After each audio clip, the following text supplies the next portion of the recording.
And James Brown joins us on the set right now. Thanks for joining us. Good morning. Good to be here with you guys. So listen, do we have any idea when OJ may be released? So technically, he could be released at 12:01 a.m. on Sunday morning. Word is, in talking with Susan Zirinsky, the executive producer of 48 Hours and so many others that she knows, it's more than likely going to be on Monday because the corrections department would have to bring in a lot more people at that hour, 12:01 a.m. on overtime to staff this. And I'm sure it's going to be a media circus. So more than likely, we're hearing it could be Monday. So, JB, historically, OJ has not shied away from the limelight. Even after he was acquitted of the murders, he was always sort of in the papers, in the gossip rags. Do you think he'll stay out of trouble?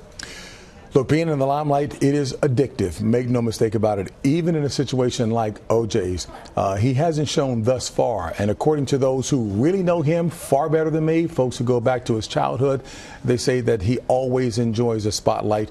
One would think that would not be a good thing now. And look, in this age of social media, I mean, it is suffocating. There's nothing that you can do anywhere. Everyone has a cell phone, so he would be wise to mind his P's and Q's. Yeah, you know, there were a lot of themes that came out of that trial, a robust social discussion about race, the division between the races, how we treat our black athletes when they're winning games versus when they're doing something else off the field. And many of these themes we're now talking about now because of the NFL protests during the national anthem, which is really about race relations and police brutality and all that sort of stuff. So he's coming out into this conversation. Do you think he will receive any backlash? Do you think that the public will treat him a little differently because here we are talking about these same things again that we were talking about when he was acquitted? That's a powerful question. On the one hand, I think what we're seeing now indicates that all the elements that you just mentioned were under the surface still for a long period of time. Many people would like to think that we've made significant progress, and there has been, make no mistake about it. But has there been substantive progress in terms of how we really think that which is internal? And clearly the climate that we're living in right now, so many people feel emboldened to come out and see the radical differences that we're seeing. Race continues to be the third rail of any conversation in any group.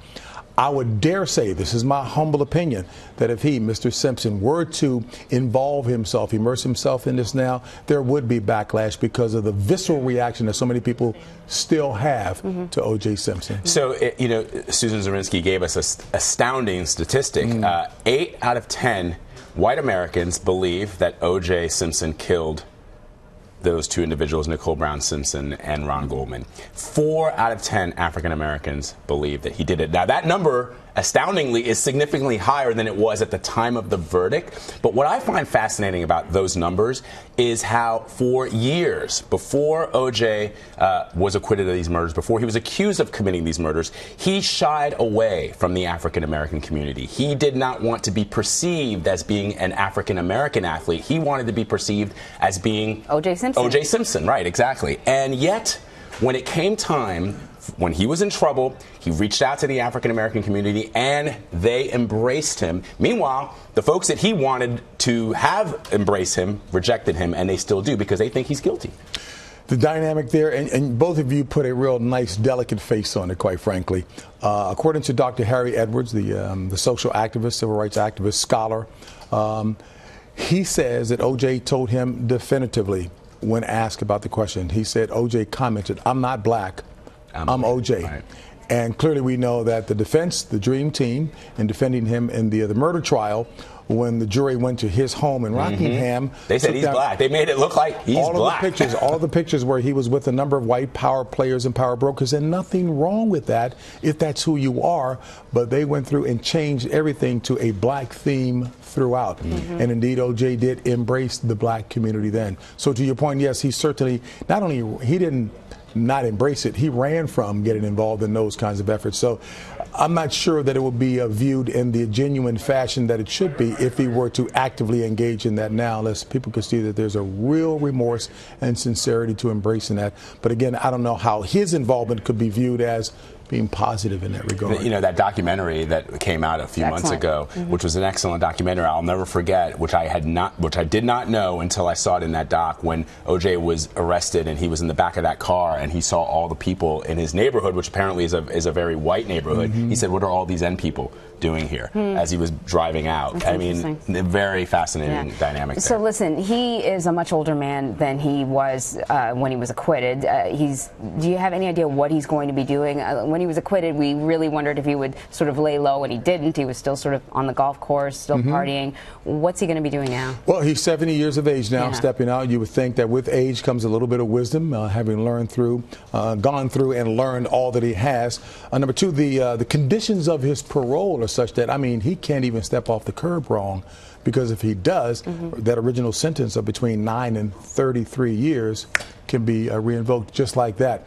Not really sure. We hear that he wants to go back to Florida, probably play golf. On a humorous note, some said the first place he's going to stop at is an In-N-Out burger place. But it remains to be seen. And again, in this age of social media, everybody has a camera. Anything he does is going to be scrutinized. He would be wise to walk lightly, I would think. JB, before you go, let me just ask you about the most important individuals in all of this story, and that remains Nicole Brown Simpson's family and Ron Goldman's family. How are they feeling about this moment? Not particularly good, as you can imagine. Tanya Brown, Nicole's sister, said she wanted to make certain many people should at least use, from her perspective, the words that this was about domestic violence, but she says it ought to be viewed that it's a potential murder case waiting to happen in any environment or home where domestic violence is prevalent. From Mr. Goldman's standpoint, very impressive, quite frankly. I talked with him about the prospect of forgiveness, and he was entrenched, intractable, saying absolutely not. He will continue to pursue this because, without a doubt, it was murder. And there are many who feel that if the prosecution could have done a better job, and I'm certainly not casting aspersions or passing judgment. This is the thought of many people. There's no way that he couldn't have. And again, if pursuit of truth is what you're looking for, to hear even a largely black jury say that this was, at least one juror said this was payback for the 400 years of mistreatment in the black community, and certainly on the heels of the Rodney King verdict. I feel the passion, lived it, understand it, but truth is still that which should prevail no matter what. Right. Absolutely. James Brown, always good to have you with us. Thank you so much for stopping by. With you Thank guys. you, JB. You can watch James Brown's 48-hour special, OJ Simpson Endgame, Saturday night at 9 Eastern, 8 Central on CBS. Plus, today on the CBS This Morning podcast, 48 Hours correspondent Erin Moriarty talks about her experience covering the OJ Simpson trial and how 48 Hours has evolved over the last 30 years. It is the 30th anniversary of 48 Hours. You can find the podcast on iTunes and Apple's podcast app.